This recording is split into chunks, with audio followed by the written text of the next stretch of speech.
ચાલો હવે સ્વાધ્યાય 3.8 ત્રણ છોકરીઓ 200 મીટર ત્રિજ્યાવાળી વર્તુળાકાર રિંગમાં બરફની સપાટી પર સ્કેટિંગ કરી રહી છે.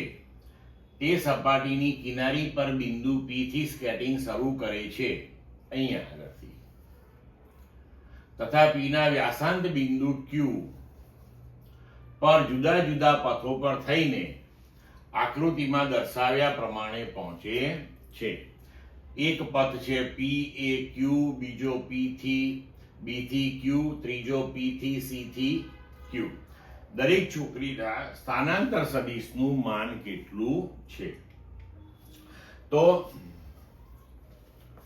સ્થાનાંતર સદિશનું માન આપણે શોધવાનું છે.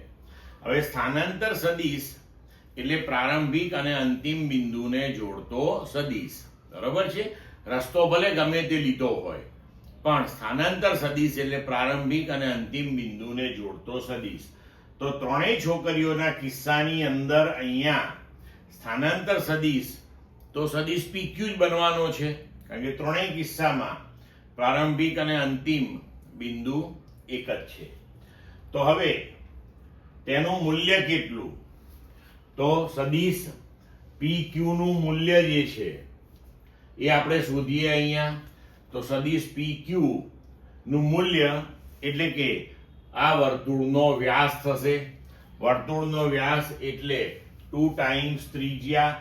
વર્તુળની ત્રિજ્યા તમને આપી છે 200 મીટર, તો PQ નું મૂલ્ય થયું 400 મીટર.